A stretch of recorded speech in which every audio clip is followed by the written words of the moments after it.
Smá sýningarkersla. Smá sýning. Lies of P. Herðu. Við fara hérna bara í... Taka bara gammalt borð. Og þannig ég get aðeins sýnt ykkur hvernig svona þýmið er í leiknum og hvernig gameplayið er og þetta.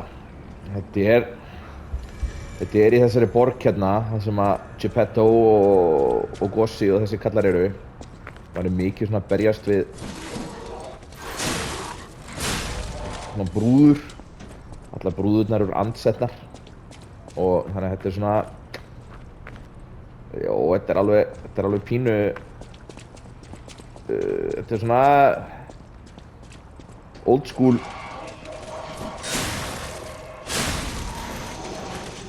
Evrópsborg. Allt rosalega ítalskt og svona smá franskt og svona. Þannig, en geimurinn, þessi geimur, Lies of P geimurur, hann er rosalega linear.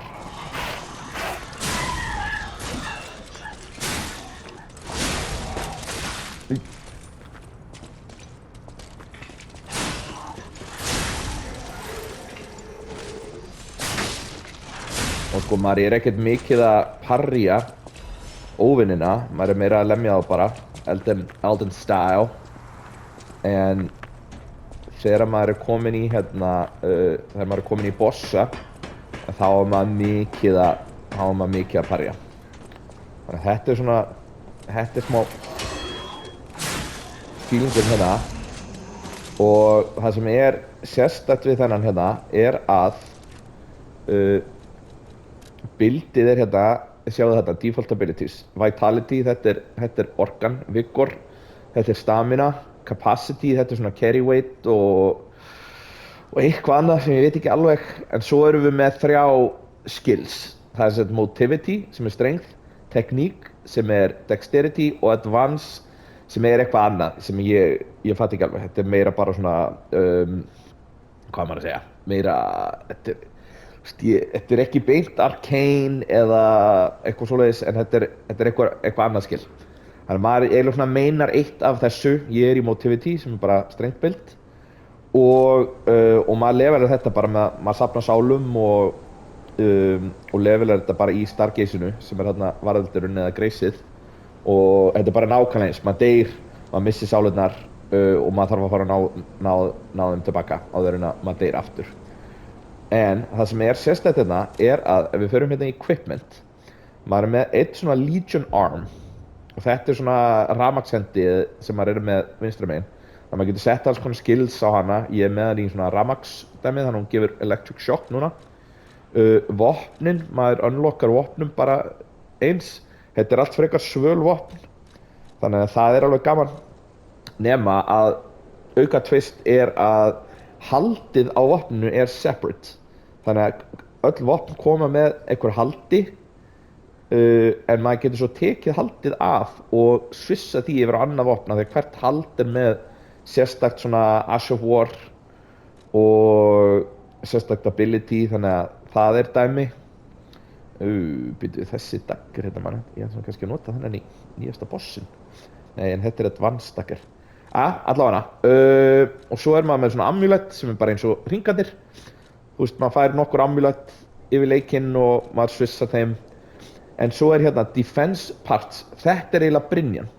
Þú veist, fötin sem maður kallin er í hafa ekkert að gera með main stats. Það er allt þetta hérna, þessi svona, þetta defensive, heyrðu, hérna er reynda að koma með nýjan frame sem ég ætti að vera að nota. En svo með tímanum, núna er þetta basically bara,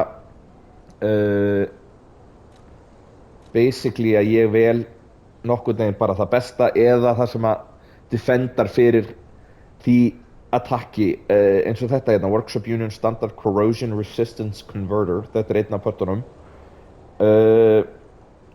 Stendur ekki þetta, appendix parts that increase the attribute resistance of puppets can enhance resistance to decay. Þannig að ég átti að vera að nota þennan, af því að bossin sem ég er í núna, hann er að gera mikið decay. Þessi hérna er fire resistance og bossin sem ég var í áður var fire, þannig að þá var ég að nota þennan. Svo eru þessir hérna og þessi, ég get kraftað nýjan svona. Þannig að, og svo er maður að uppgreita vopnin, svo ég kom með þetta sverð, þetta er byrjunarsverðið bara, þannig að ég bara eiginlega fílaði það best af öllum sverðunum. Þannig að ég er búinn að vera að uppgreita það bara, komið með það í +3.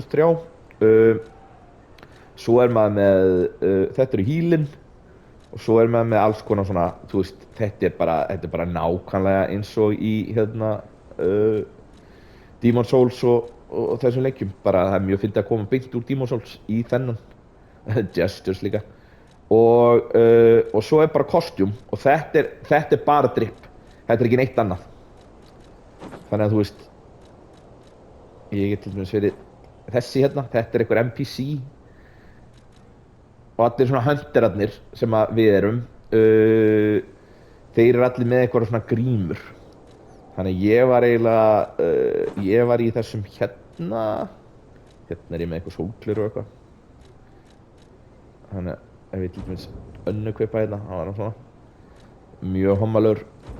Þannig að ég er búinn að vera í þessum hérna, svona músikall. Þannig að, já, þetta er leikurinn og svo er þetta bara mjög Elden Demon's Souls-legt eiginlega. Þú veist, allt bardagakerfið er geðveikt fluid, ógeðslega þægilegt, sem er mjög fyndið að koma úr Crimson Desert og fara í svona leik. En svo er þetta svona, þetta er svona semi-linear, þú veist, maður þarf aðeins að vera að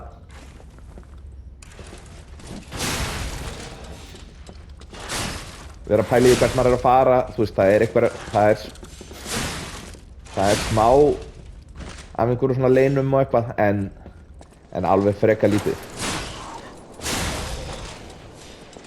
Þetta er, þú veist, þetta er frekar early game borð sem ég er í núna, þannig að þú veist, þetta svona tiltölulega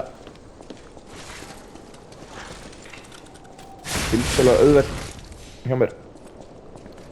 En svo, þú veist, maður er ekki með skjöld, maður blokkar bara svona, maður er mikið að parja. En, maður sjá, þurfum að koma okkur bara í eitthvað stargis, þannig að ég geti farið í boss. Ég er fastur núna í, það er ekkert map pínum pyrrandi. Svo er maður að unlocka hérna, eins og ég unlockaði þessu hliði, maður er að unlocka shortcuts. Þannig að það er bara nákvæmlega, þú veist, Demon's Souls.